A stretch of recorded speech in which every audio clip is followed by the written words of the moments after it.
Vamos a estar ahora con el tiempo de la palabra de Dios. ¿Y qué libro estamos estudiando juntos?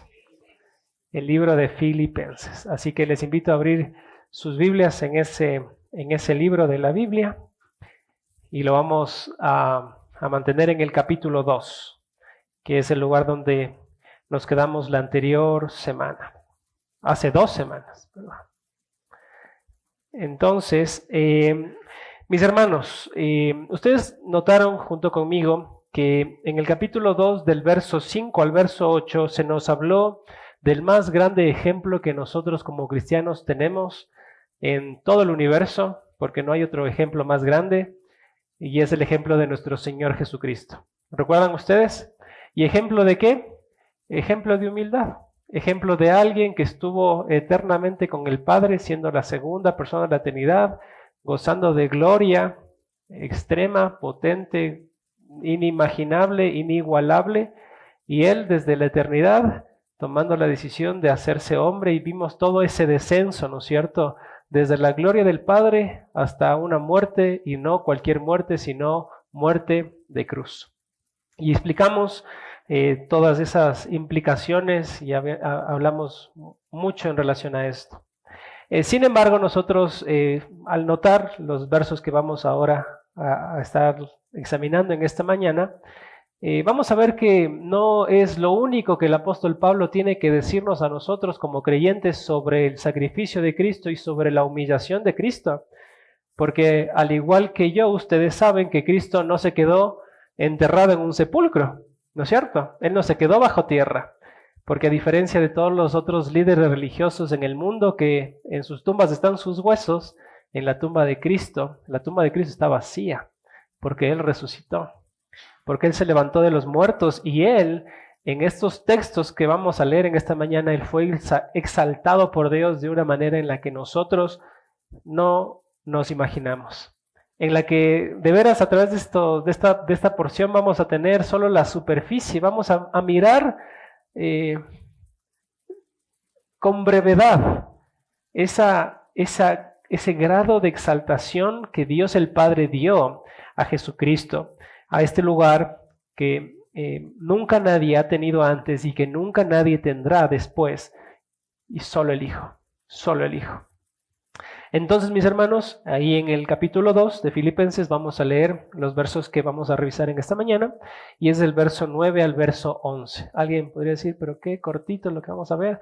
Tiene mucho que decirnos estos versos del 9 al 11. Filipenses 2 del 9 al 11 dice estas palabras, lean conmigo por favor. Por lo cual Dios también lo exaltó hasta lo sumo y le dio un nombre que es sobre todo nombre, para que en el nombre de Jesús se doble toda rodilla de los que están en los cielos y en la tierra y debajo de la tierra, y toda lengua confiese que Jesucristo es el Señor, para gloria de Dios Padre. Para gloria de Dios Padre. Entonces, hermanos, al igual que vimos el descenso de Cristo hace 2 semanas, lo que vamos a ver hoy es el ascenso de Cristo, desde el sepulcro a la gloria. Y a la vez, hermanos, nosotros a través de estos textos podemos notar un alto contenido escatológico. Y a escatológico me refiero a lo que va a suceder en el futuro, o lo que va a acontecer al final de todos los tiempos. Es un escenario del final de todos los tiempos. ¿Por qué digo esto, mis hermanos? Porque este texto nos afirma que en algún momento de la historia del universo todos estaremos delante de Dios. Y no de cualquier manera, sino de rodillas, delante de Dios. Probablemente, mis hermanos, hoy como creyentes nosotros tenemos muchas dudas de por qué pasa lo que pasa. Nosotros hoy quizás no vemos con nuestros sentidos de forma explícita la declaración del apóstol Pablo que todas las cosas están sujetas a los pies de Cristo. No las vemos, porque aún sigue el príncipe de este mundo dominando el sistema de este mundo, Satanás. Y puede ser que nosotros hoy no vemos tampoco que las personas a quienes tendrían que adorar a Dios y tenerle reverencia a Dios, lo hacen. No vemos que todas las personas tengan un respeto reverente a Dios y no vemos aún que toda rodilla se doble delante de Dios.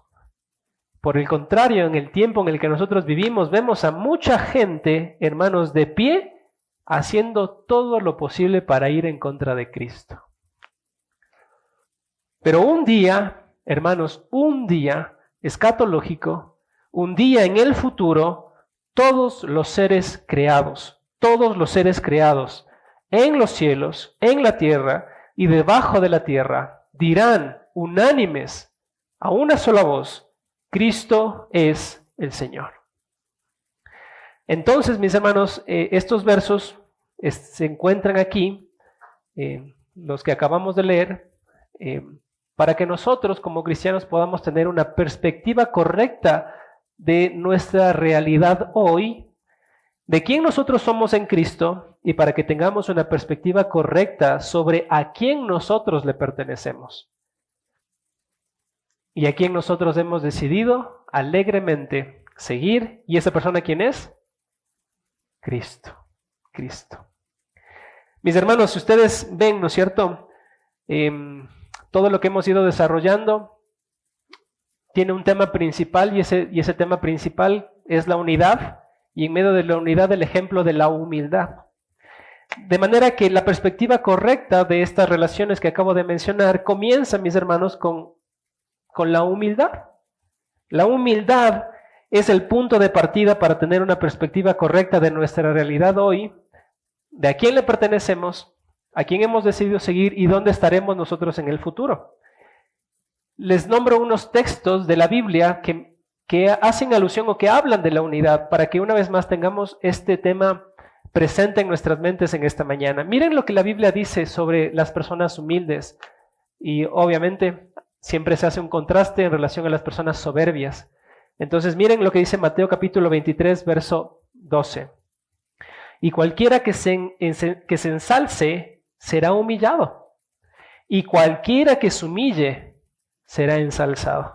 Estoy leyendo en la versión de la Biblia de las Américas. Lucas 18, 14. Os digo, en el contexto de el publicano y el fariseo, ¿recuerdan ustedes la historia de este fariseo que se jactaba y oraba delante de Dios? Yo no soy como los publicanos que hacen esto, aquello. Y en vez de orar a Dios, más bien parecería que estaba dando un discurso de sí mismo y se estaba alegando a sí mismo. Entonces, en este contexto, dice Lucas 18:14, os digo que éste descendió a su casa justificado, hablando del publicano, que lo único que hizo fue estar callado y decir, Señor, sé propicio a mí. Este salió a su casa justificado, pero aquel no, hablando del fariseo, porque todo el que se ensalza será humillado, pero el que se humilla será enaltecido. Lucas 1:52, ha quitado a los poderosos de sus tronos y ha exaltado a los humildes. Santiago 4:10, humillaos en la presencia del Señor y Él los exaltará. Primera de Pedro capítulo 5 verso 6, humillaos pues bajo la poderosa mano de Dios para que Él os exalte a su debido tiempo. Entonces, de alguna manera, hermanos, nos queda duda de la actitud que debería caracterizarnos a nosotros como cristianos. ¿Cuál es esa actitud? La humildad. Y esta misma norma, hermanos, que Dios colocó en la vida de cada creyente, es esta misma norma que Cristo aplicó, mejor dicho, el Padre aplicó sobre su Hijo Cristo, para que de la manera en la que Él mostrase humildad, el Hijo pueda ser en su momento enaltecido, levantado, glorificado, podríamos decir, de una manera que no había experimentado antes, porque en la manera en la que iba a ser exaltado ahora, iba a ser no solamente en una naturaleza divina, sino en una combinación de naturalezas humana y divina. Entonces, en ese sentido, Cristo iba a ser levantado como nunca antes alguien haya sido exaltado. Entonces, hermanos, esta norma de la humildad se aplica directamente del Padre hacia Cristo y lo vemos claramente en las Escrituras porque aquí comienza nuestro pasaje en el verso 9 con estas palabras, por lo cual. Y claramente el apóstol Pablo está haciendo una conexión entre el descenso de Cristo y lo que vamos a ver ahora, la exaltación de Cristo, su ascenso. Y de la misma forma, mis hermanos, en cómo nosotros hace 2 semanas miramos juntos la progresión de eventos que sucedieron hasta que Cristo sea humillado de tal manera de llegar a su muerte, hoy veremos, mis hermanos, desde el lugar en el que nos quedamos, desde el sepulcro de Cristo en el primer siglo, cómo es el ascenso de Él hasta el cielo. ¿Y en dónde nos habíamos quedado, mis hermanos? En el sepulcro. Nos habíamos quedado en ese lugar prestado que el Hijo tomó para de ese mismo lugar resucitar. Y podríamos preguntarnos, mis hermanos, entonces, si estamos viendo ahora la manera en la que el Señor, en la que Dios el Padre iba a exaltar ahora a Cristo por presentar humildad, y porque la norma de Dios era que a los humildes Dios los va a levantar, entonces, ¿cómo es el primer escalón de este ascenso que Cristo tiene en relación a su glorificación como nunca antes ha tenido? ¿Y cómo comienza esto, mis hermanos? Comienza a través de su resurrección. Si podríamos nosotros pensar que estos serían como escalones hasta llegar a la gloria, el primer escalón que vemos, mis hermanos, en este texto es que Cristo fue levantado por el Padre, fue exaltado por el Padre a través de ser resucitado de entre los muertos. Y miren ustedes lo que dice Marcos capítulo 16, verso 6, en el contexto de que los discípulos están yendo a la tumba, pero la tumba estaba vacía, y ven ahí sentado a alguien que le dice estas palabras, pero él les dijo, no os asustéis, buscáis a Jesús Nazareno, el crucificado, él ha resucitado. No está aquí, mirad el lugar donde le pusieron. No está aquí. Él resucitó. Él fue levantado por Dios. Y mis hermanos, ¿cuántas personas han experimentado en el mismo grado que Cristo experimentó la resurrección como la tuvo Cristo? Nadie antes. Gente fue levantada en el Antiguo Testamento, es verdad. Pero ¿quién como Cristo fue levantado en el Nuevo Testamento, habiendo llevado en sí mismo el pecado de todo su pueblo? Nunca nadie antes eso. Y Cristo es levantado y el testimonio del cielo a partir de un ser angelical que les dice, no está aquí. Él fue resucitado. Y a través de la resurrección de Cristo vino muchos beneficios para nosotros como humanidad. ¿Por qué? Porque Cristo a través de su muerte, Él venció al pecado, hermanos. Dijimos, muchas personas resucitaron, algunas personas resucitaron en el Antiguo Testamento. Ustedes recuerdan el ministerio de Elías y de algunos profetas, pero mis hermanos, nunca nadie a través de su muerte, a través de esa resurrección, pudo ganar antes, como ahora Cristo ganó para consigo y con su pueblo la redención de los pecados de su pueblo. Nunca nadie antes, mis hermanos, ganó el haber librado para siempre de sus pecados a su pueblo. Es lo que dice Pablo en Romanos capítulo 6, del 6 al 7. Miren lo que ganó Cristo a través de su muerte y resurrección. Dice estas palabras, sabiendo esto, que nuestro viejo hombre fue crucificado con él, para que nuestro cuerpo de pecado fuera destruido, a fin de que ya no seamos esclavos del pecado, porque el que ha muerto ha sido librado del pecado. Cristo ganó por nosotros a través de su muerte y resurrección, de que nosotros ya no le pertenezcamos al pecado, ni sirvamos más al pecado. Él ganó. Primer escalón. ¿Qué más ganó Cristo a través de su resurrección? Cristo derrotó a la muerte, al diablo y a las tinieblas. ¿Dónde lo vemos esto? En Colosenses capítulo 2, del 14 al 15, dice esto, la palabra de Dios. Habiendo cancelado el documento de deuda que consistía en decretos contra nosotros, que nos era adverso, que nos era contrario, y lo ha quitado de en medio, clavándolo en la cruz, habiendo despojado a los poderes y autoridades, e hizo de ellos un espectáculo público, triunfando sobre ellos por medio de él. Hebreos 2:14, así que por cuanto los hijos participaron de carne y sangre, él igualmente participó también de lo mismo, para anular mediante la muerte el poder de aquel que tenía el poder de la muerte, es decir, al diablo. 1 Corintios capítulo 15, 54 al 57, dice, pero cuando esto corruptible, hablando de cuando ya estemos en el cielo, en cuerpos glorificados, el apóstol Pablo dice, pero cuando esto corruptible se haya vestido de incorrupción, y esto mortal se haya vestido de inmortalidad, entonces se cumplirán las palabras que están escritas. Devorada ha sido la muerte en victoria. ¿Dónde está, oh muerte, tu victoria? ¿Dónde, oh sepulcro, tu aguijón? El aguijón de la muerte es el pecado y el poder del pecado es la ley, pero gracias a Dios que nos da la victoria por medio de nuestro Señor Jesucristo. Entonces, noten, hermanos, noten ustedes, mis hermanos, que el primer escalón en cuanto a la exaltación que el Padre ha querido dar a su Hijo Jesucristo es resucitarle de los muertos. Ese es el primer paso que Cristo tomó. Él resucitó. Y no solo que Él resucitó, sino que el segundo escalón que Él dio en este ascenso que estamos ahora viendo fue que después Él caminó en medio de nosotros una vez más.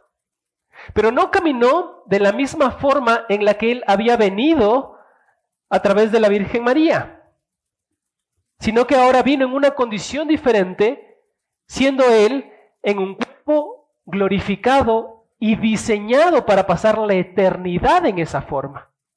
Siendo Él mismo en este cuerpo incorruptible, en este cuerpo glorificado, una muestra de cómo sería el cuerpo que nosotros como creyentes tendremos cuando de la misma forma que experimentó Cristo, que es la primicia de la resurrección, nosotros experimentemos la resurrección de entre los muertos.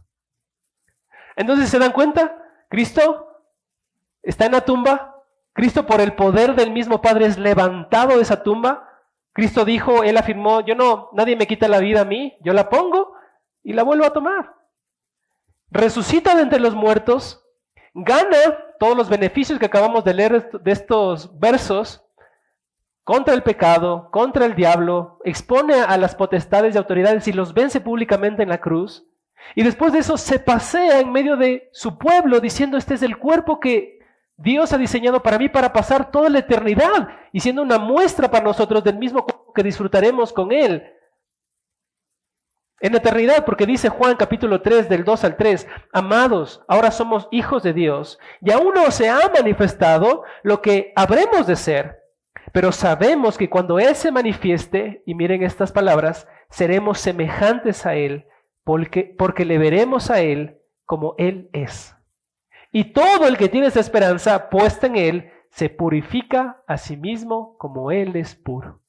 Entonces, ¿se dan cuenta? La Biblia nos afirma, hermanos, que nosotros un día experimentaremos, al igual que Cristo, de un cuerpo diferente diseñado para pasar toda una eternidad con el Señor.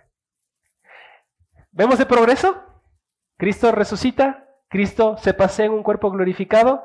¿Y cuál sería el siguiente paso de su ascenso?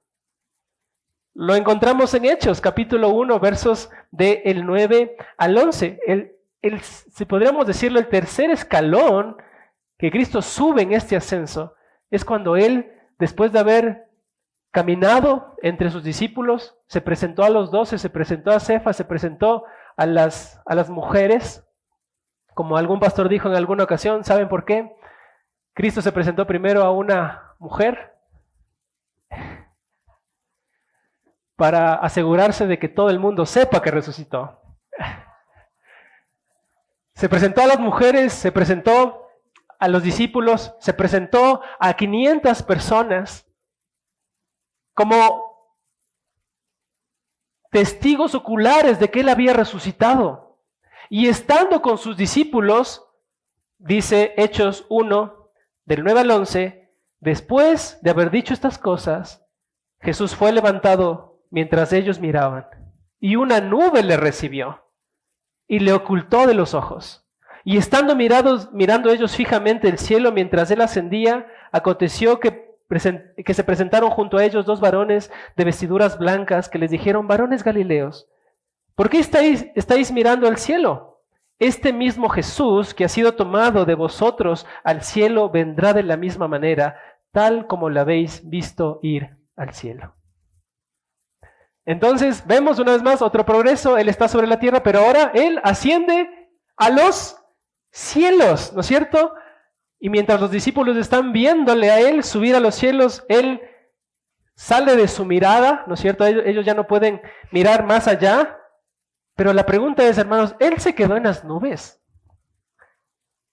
Porque parecería que como lo pintan en el tiempo hoy, incluso en algunas películas o demás, parecería que Jesucristo está... Él vive sobre las nubes. La casa de Dios está sobre las nubes. Así es como lo pintan hoy, ¿no es cierto? No, mis hermanos. Él no se quedó en las nubes allí, sino que subió más y más y más y más, porque miren la declaración que hace Marcos en el capítulo 16, verso 19. Entonces el Señor Jesús, después de haber hablado con ellos, fue recibido en el cielo. Y miren cómo dice, y se sentó a la diestra de Dios. El autor a los Hebreos dice en el capítulo 8, verso 1, ahora bien, el punto principal de lo que se ha dicho es este: tenemos tal sumo sacerdote, el cual se ha sentado a la diestra del trono de la majestad de los cielos. Y el mismo autor en el capítulo 10, verso 12, pero él, habiendo ofrecido un solo sacrificio por los pecados para siempre, se sentó a la diestra de Dios.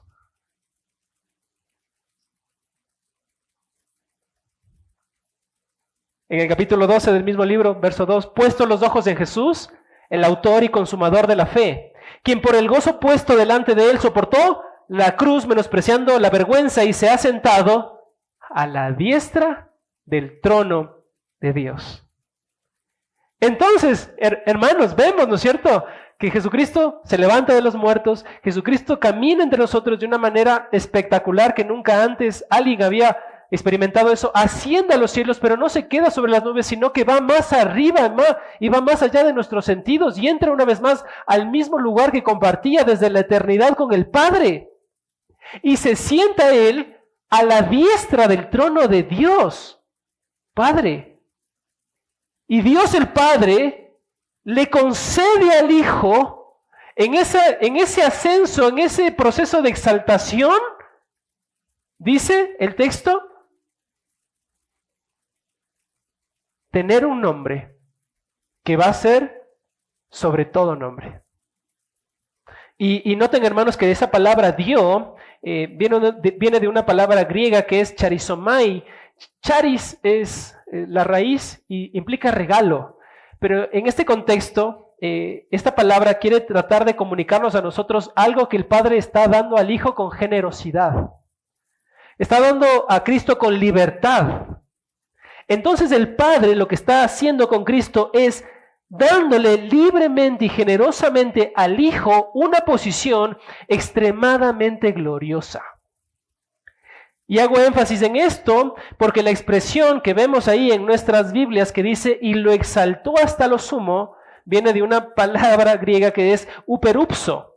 Y esta palabra es una palabra compuesta que viene de uper, de donde nosotros tenemos la palabra hiper, y sabemos que a lo que se refiere esta palabra, ¿no es cierto? Hiper, algo grande, algo potente. Y esta otra palabra, upso, que tiene que ver con levantar algo o exaltar algo. Entonces el apóstol Pablo está siendo intencional en utilizar estas palabras del lenguaje normal de aquel entonces para que nosotros podamos notar que Cristo no solamente fue levantado de entre el sepulcro, no solamente caminó entre nosotros una vez más después de haber sido resucitado con un cuerpo glorificado, y no solo que traspasó las nubes que se pudieron ver, que los discípulos pudieron ver, sino que ahora está en una posición extremadamente gloriosa, extremadamente alta, extremadamente poderosa, en otra posición. En un escalón súper, hiper, mega, recontra, excelso. Ese es el punto del apóstol Pablo. Y en este contexto, Pablo entonces está diciendo que él ha sido sobreexaltado a una posición que nunca nadie, como dijimos al inicio, ha poseído antes ni poseerá después que él. Nadie fuera de Cristo accederá a ese lugar que solo ha sido llevado Cristo por medio del Padre. La frase de nuestro texto sigue y hace alusión a lo mismo porque dice que fue exaltado hasta lo. Y una vez más quiere hacer énfasis en lo mismo, en la misma idea de ser levantado y honrado de una manera en que ningún otro puede experimentar tal grado de honra y gloria. Porque solo Jesús fue levantado de esa forma. Él fue levantado de una manera trascendental. Miren la expresión que utiliza el autor a los Hebreos para decirnos, y como les dije al inicio, para tratar de ver algo de esa gloria, de eso excelso que Dios hizo con Cristo. El autor a los Hebreos en 7:26 utiliza esta frase, exaltado más allá de todos los cielos. ¿Cómo podemos entender eso? Si el cielo que nosotros percibimos con nuestra vista es el cielo azul que vemos todos los días y por ahí si alguien tiene un telescopio, un poquito más lo que está más afuera de ese otro cielo. Pero ¿cómo darnos cuenta, mis hermanos, y entender profundamente que Cristo fue exaltado más allá de todos los cielos? No podemos. Las palabras del apóstol Pablo en Efesios capítulo 4, verso 10, dice, el que descendió, recuerdan, estamos viendo este descenso y ascenso, y Pablo dice, el que descendió es también el mismo que ascendió. Y miren lo que dice el apóstol Pablo en 4:10. Más arriba de todos los cielos para llenarlo todo. Wow. Wow. Y Hechos capítulo 5, verso 31, los apóstoles dicen estas palabras. A este Dios exaltó a su diestra como príncipe y salvador para dar arrepentimiento a Israel y perdón de pecados. Entonces, mis hermanos, a través de estos textos nosotros podemos tan siquiera saborear o pensar o dilucidar la posición en la que hoy se encuentra Cristo. Pensemos por un momento, hermanos, que esta ascensión que está haciendo Cristo desde el sepulcro es una ascensión para una coronación. Es una coronación.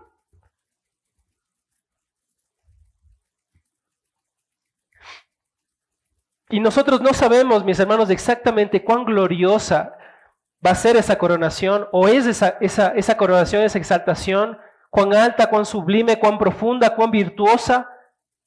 Pero sí podemos nosotros notar en estos textos, mis hermanos, cómo es esa clase de coronación que Dios está haciendo, Dios el Padre está haciendo con su Hijo.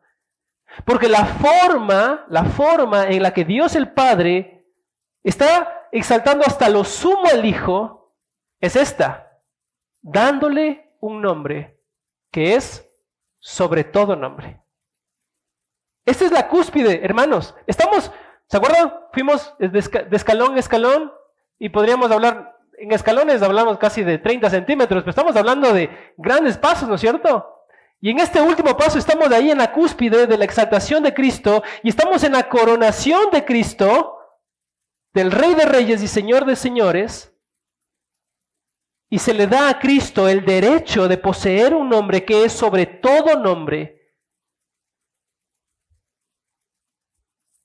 De manera, mis hermanos, que en ese nombre Él ejerce todo el derecho para hacer lo que a Él le plazca. Mis hermanos, un nombre que guarda en sí mismo un significado glorioso jamás dado a alguien más. Es un nombre que no es revelado ahora mismo en el verso 9 y verso 10. No está ahí explícitamente, sino que es reservado hasta el verso 11. Y ese nombre, mis hermanos, que le es dado a Cristo sobre todo nombre, ¿cuál es?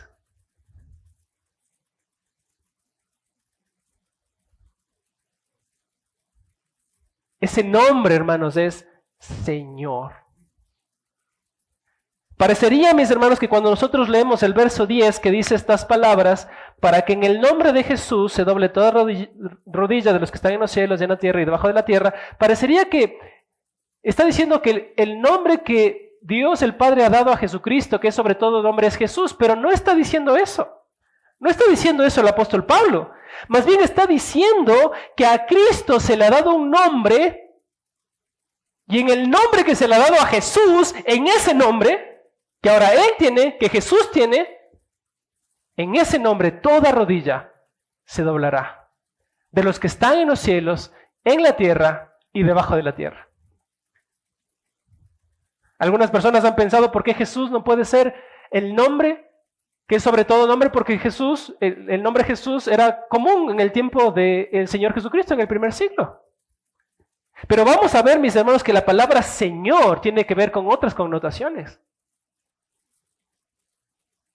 De manera, mis hermanos, que Jesús tiene un nombre que es sobre todo nombre, que se le ha dado a Él la facultad de poseer ese nombre, para que en ese nombre se doble toda rodilla, en todo lugar en todo lugar del universo. ¿Y ese nombre cuál es? Señor, Señor. Ese nombre es Señor. Mis hermanos, la palabra Señor se traduce en el griego como kurios. Y en el Antiguo Testamento se utiliza también la palabra Señor, pero se traduce como Adonai. Mis hermanos, es interesante, ¿saben por qué? Porque este es el nombre del pacto de Dios. Dios se presentó a Moisés en Éxodo con la frase, yo soy el que soy. Y ese nombre que Dios estaba utilizando ahí es YHWH, Jehová. Yahvé, ese es el nombre que está siendo utilizado allí. El nombre del pacto de Dios es Yahvé, Jehová. Pero los judíos, mis hermanos, consideraban que ese nombre era tan sagrado como para pronunciarlo, que establecieron que se utilizase otro nombre que sería equivalente para ellos. Y ese nombre era Adonai, en hebreo, que se traduce al griego como Señor. De tal manera, mis hermanos, que para el entendimiento judío como para el nuestro ahora, Yahvé o Jehová tiene la misma equivalencia que Señor. Y esa palabra Señor ahora está siendo utilizada, mis hermanos, por el apóstol Pablo para decirnos que es el nombre del pacto de Dios, que tiene implicaciones profundas para nosotros, hermanos. Porque así es como se lo presenta a Cristo en el Nuevo Testamento. Miren ustedes, Hechos capítulo 2, verso 36, dice, sepa pues con certeza toda la casa de Israel, que a este Jesús, a quien vosotros crucificasteis, miren cómo se habla de Cristo, Dios le ha hecho Señor y Cristo. ¿Dios qué le ha hecho a Cristo? Señor y Cristo. Y Romanos capítulo 14, verso 9, el apóstol Pablo dice, porque para esto Cristo murió y resucitó. Y miren cómo sigue, para ser Señor tanto de los muertos como de los vivos. Desde su nacimiento, hermanos, en el vientre de María se apuntaba a la exaltación de Cristo como Señor. Lucas capítulo 2, verso 11, dice, porque os ha nacido hoy en la ciudad de David un Salvador, que es Cristo, el Señor. Y para que toda persona, mis hermanos, que hoy es creyente, haya experimentado la salvación que viene a través de Cristo Jesús, esa persona tuvo que haber reconocido que Cristo es Señor. Porque dice el apóstol Pablo en Romanos capítulo 10, verso 9, si confesares con tu boca que Jesús es el Señor, y creyeres en tu corazón que Dios lo levantó de entre los muertos, entonces serás salvo. Entonces nadie, hermanos, puede ser salvo sin haber reconocido a Cristo como Señor. Y nadie puede decir, como dice el apóstol Pablo en 1 Corintios 11, 3, a Jesucristo Señor si no es por el Espíritu Santo, porque dice el apóstol, por tanto os hago saber que nadie hablando por el Espíritu de Dios dice a Jesús anatema. Y nadie puede decir Jesús es Señor excepto por el Espíritu Santo. Hermanos, el nombre que Dios, el Padre, le ha dado a Cristo para que Él portase y que sea un nombre, sobre todo nombre, es el nombre Señor. Hermanos, nosotros cada vez que nos congregamos en esta iglesia, estamos delante de el Señor, delante del Rey de Reyes, delante del Señor de Señores. Apocalipsis capítulo 19 dice en el verso 16, y en su mano y en su muslo tiene un nombre escrito, Rey de Reyes y Señor de Señores. Cristo es, mis hermanos, para nosotros el Señor. El Señor. Y este nombre, mis hermanos, revela la reputación, la dignidad, el poder, la posición de quien lo lleva. Y en este caso, de Cristo. Y este nombre, mis hermanos, tiene tanta potencia por lo que representa este nombre para nosotros como cristiandad y para el mundo entero. Porque el nombre Señor para Cristo representa dominio, autoridad, poder, gloria, humildad, exaltación, deidad, supremacía, amor, paciencia, sacrificio, victoria, eternidad. Eso implica decir que Cristo es Señor. Un pastor dice, es evidente que el nombre Señor es usado en el sentido de autoridad y dominio soberanos finales. Y por eso supera a otros nombres.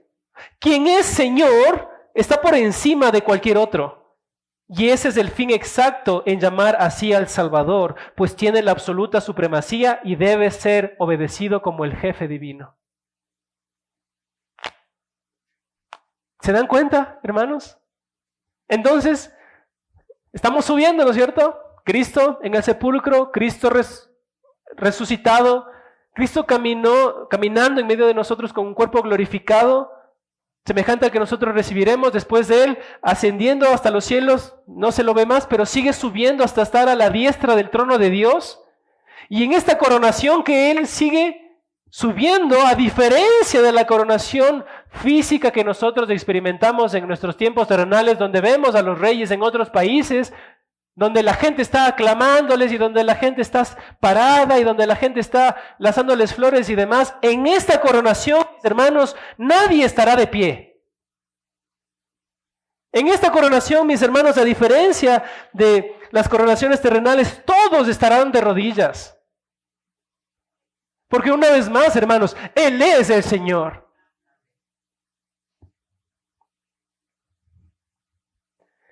Y su exaltación, mis hermanos, llegará al nivel más elevado. Piensen por un momento, quiero traer la imagen de una coronación a sus mentes en esta mañana.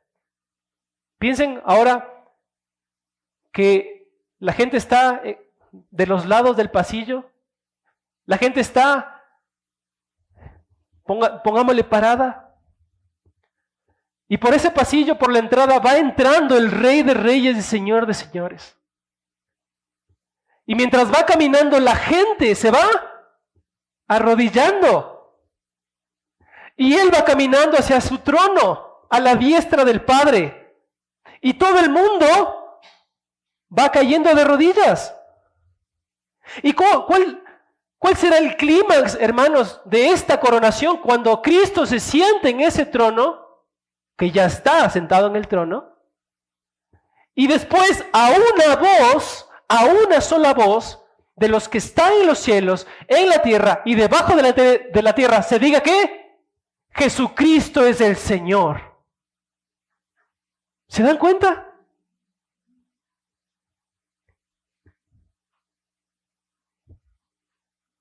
Cuando dice ahí la frase, se doblará toda rodilla y jurará toda lengua, se refiere a la sumisión total de todas las naciones delante de Dios. Y esto va a suceder, hermanos, porque desde antes se profetizó que sea así. Isaías 45:23 dice, por mí mismo he jurado, ha salido de mi boca en justicia una palabra que no será revocada, que ante mí se doblará toda rodilla y toda lengua jurará lealtad. Y el apóstol Pablo, repitiendo esas palabras, dice en Romanos 11:14, porque escrito está, vivo yo, dice el Señor, que ante mí se doblará toda rodilla y toda lengua alabará a Dios. ¿Y qué personas se arrodillarán, hermanos, en ese momento, en ese clímax de la coronación del Señor Jesucristo? Los que están en los cielos. ¿A quién se refiere? A seres angelicales que viven en los cielos, que están confirmados en justicia, y millones de hombres y mujeres redimidos en la gracia del Señor, que están esperando la resurrección de sus cuerpos para pasar toda una eternidad con Él. ¿Y quiénes estarán en la tierra? Estaremos hombres y mujeres que conocemos al Señor y los que no conocen al Señor mientras estemos en este mundo físico. ¿Y a quiénes se refieren que están debajo de la tierra? Probablemente a seres angelicales caídos. Y todas aquellas personas, millones y millones de hombres y mujeres que dieron la espalda a Dios. Pero independientemente en el lugar donde nosotros estemos, en ese día, hermanos, en esa coronación de Cristo, todos se arrodillarán delante de Cristo. Y toda lengua confesará que Jesucristo es el Señor. La palabra lengua es glosa en griego y frecuentemente se utiliza en el Nuevo Testamento para referirse a idiomas. No importa qué idioma hables. No importa si hablas mandarín, si hablas español, si hablas inglés. No importa. O incluso no puedas hablar o utiliza el lenguaje de señas. No va a importar porque ese día toda lengua confesará, en todo idioma se confesará que Él es el Señor. Sea un lenguaje humano, sea un lenguaje angelical, todos un día doblando sus rodillas dirán Jesucristo es del Señor. La palabra confesar que aparece en nuestro texto es exhomologueo. Exo entendemos que es afuera y homologueo es decir lo mismo. De manera que está diciendo que nosotros a una diremos lo mismo afuera, o la implicación es públicamente. La gente no es que en ese momento va a decir Jesucristo es el Señor. No, la gente a una dirá, los que están en los cielos, en la tierra y debajo de la tierra, Él es Cristo. Él es Cristo, Él es el Señor. Es una declaración pública de esto y va a ser pronunciada, mis hermanos, por todos los seres creados por Dios. Pero noten, mis hermanos, presten atención a esto, que cuando a una todos los seres creados digan delante de Cristo, Jesucristo es el Señor, esa declaración no salvará a nadie. ¿Escuchó eso bien, hermano? Cuando toda lengua cuando toda rodilla se doble delante de Cristo, y cuando todas las personas de los que están en los cielos, en la tierra y debajo de la tierra, confiesen a una sola, públicamente, Jesucristo es el Señor, en ese momento no habrá salvación de nadie. ¿Por qué razón, hermanos? ¿Por qué razón? Porque el tiempo se habrá terminado. Porque Cristo ya está allí presente juzgando. Porque los rebaños han sido separados. Porque acá estamos como el pueblo del Señor y acá están los que le dieron la espalda al Señor, pero a una dirán Cristo es el Señor. Y mis hermanos, independientemente de donde estemos nosotros, obviamente creemos, porque no perdemos la salvación, del lado de Cristo, como su pueblo, confesaremos lo que siempre hemos confesado, pero aquellos que han rechazado a Cristo durante toda su vida, incluso ellos, con su orgullo, dirán, Cristo es el Señor. Y eso, mis hermanos, es una exhortación para nosotros, para una vez más considerar en qué lugar tú estás. Y yo estoy. Porque en algún momento, un día, todos diremos esa declaración. Pero el destino de nuestra alma será muy diferente dependiendo del bando en el que nosotros estemos, haciendo la misma declaración. Porque si tú no conoces verdaderamente a Cristo, un día igual dirás, Cristo es el Señor. A regañadientes lo dirás, pero tu destino será el infierno porque no has conocido verdaderamente la gracia de Cristo.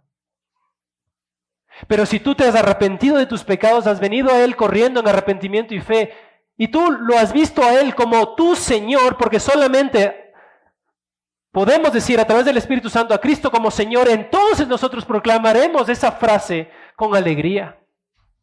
Porque estaremos con Cristo eternamente. Entonces, hermanos, este grado de exaltación naturalmente es opuesto al grado de humillación que vimos hace 2 semanas. Bien, ¿recuerdan? A pesar de que llegamos a donde habíamos comenzado. Hace 2 semanas vimos la gloria de Dios eterna en los cielos. Y ahora vemos a Cristo cumpliéndose las palabras que él dijo en el huerto de Getsemaní. Señor, glorifícame contigo con la gloria que tuve contigo antes de que el mundo fuese. Y lo vemos a él, una vez más, a Cristo, resucitado de los muertos, caminando entre nosotros, pasando los cielos y más allá de los cielos, sentándose a la diestra de Dios y a Dios el Padre dándole un nombre para que todo el mundo confiese que Él es el Señor. Y Él teniendo todo dominio, todo poder, porque eso implica su nombre. Pero para terminar, mis hermanos, ¿cuál es el propósito por el cual el Padre ha hecho todas estas cosas? ¿Cuál es el fin? Nos dice el verso 11, para gloria de Dios Padre. Hermanos, el propósito por el cual los creyentes que viven en humildad son exaltados no será para su propia gloria, sino para la gloria de Dios. El propósito por el que Cristo fue levantado a esa posición tan excelsa por parte de Dios el Padre fue para glorificar al Padre. Mis hermanos, unas conclusiones para terminar después de todo lo que hemos visto. Hermanos, el camino de la exaltación siempre va a ser la humillación. Y la humillación delante de Dios. El saber y estar consciente de lo que somos delante de nuestro Padre eterno. Y mientras más nosotros nos humillemos, más seremos exaltados, pero no para nuestra propia gloria, sino para la gloria de Cristo, para la gloria de Dios. En segundo lugar, mis hermanos, Jesús ya posee su título divino, ya tiene plena autoridad. Aún, nosotros estamos viendo el futuro, estamos viendo ya la coronación llevada a cabo, ¿no es cierto? Eso va a suceder más adelante. Porque vemos, como dice el apóstol Pablo en 1 Corintios, que aún no están todas las cosas sujetas a los pies de Cristo. Pero mientras haya tiempo, entonces, antes de que cada rodilla se doble y confiese que Jesucristo es el Señor, hay tiempo para que hombres y mujeres se acerquen a Él en arrepentimiento y fe. Aún hay tiempo. Si aún tú no has venido a Cristo en arrepentimiento y fe, necesitas venir a Él en arrepentimiento y fe. Necesitas ser salvo. Porque cuando llegue ese día, independientemente del bando en el que tú estés, confesarás lo mismo, pero tu destino eterno será diferente. Pero ahora, mis hermanos, que aún no ha llegado la cúspide, aún no ha llegado el clímax de ese momento, que llegará un momento futuro, que lo anhelamos como cristianos, es tiempo aún de arrepentirte, de confesarlo y de venir a Él voluntariamente para que Él sea tu Señor. En tercer lugar, mis hermanos, el título Señor de Cristo demanda obediencia. Demanda una vida digna, comprometida de aquel de quien somos nosotros propiedad. Él es nuestro Señor, hermanos. Pero de veras, Él es el Señor de Raúl. Él es el Señor tuyo. ¿De veras que Él es el Señor? Y si Él es el Señor porque lo es,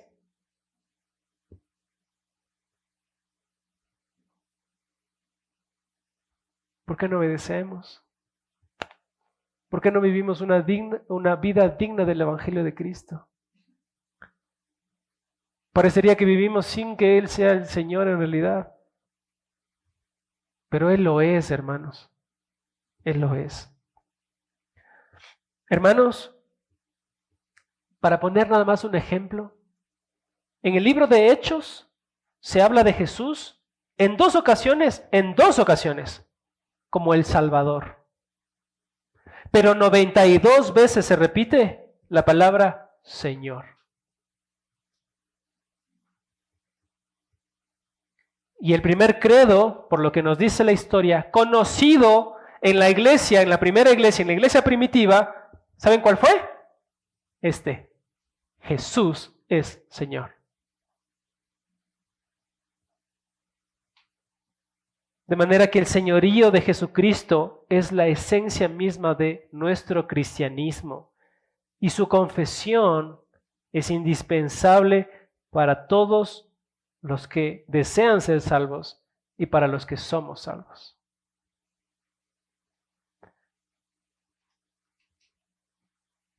Mis hermanos, hemos ido desde hace 2 semanas en un descenso para mirar la humildad de Cristo y mirar cuán grande fue su amor al no considerarse a sí mismo como Dios, como algo a que aferrarse, sino añadir una naturaleza humana para compartir lo mismo con nosotros, añadir una naturaleza humana a su naturaleza divina, para en ese sentido experimentar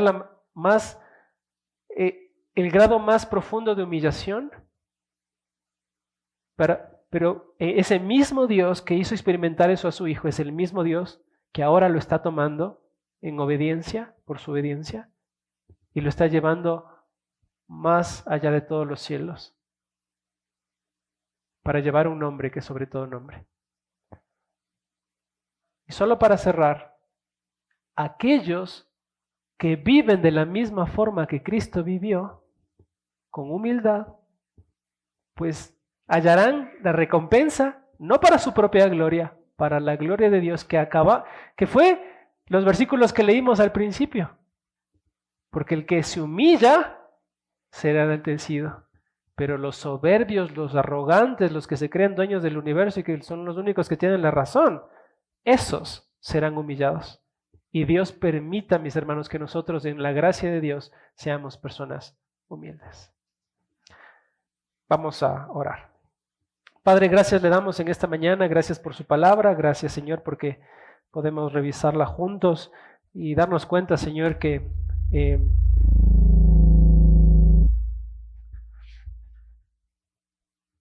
y nos damos cuenta, Señor, de su grandeza, de su poder, de su dominio que permanece, dominio que es eterno, dominio que va más allá de nuestro entendimiento. Y Señor, si usted es de veras nuestro Señor, ayúdenos a nosotros a vivir vidas dignas. Si usted es mi Señor, ayúdeme a vivir como es digno del Evangelio de Cristo. Toda rodilla se doblará, todo el mundo confesará que usted es Dios para gloria de Dios Padre. Que usted es el Señor. Todo el mundo reconocerá eso, Señor. Ayúdeme a mí, ayude a mis hermanos constantemente a tener esta perspectiva correcta de quiénes nosotros somos en Cristo. Y que solo a través de usted podemos tener la eternidad aguardada como un regalo para nosotros en el cielo. Ponemos nuestras vidas en sus manos y ayúdenos, Dios, constantemente a seguir el ejemplo de Cristo. Oramos en el nombre de Cristo Jesús. Amén.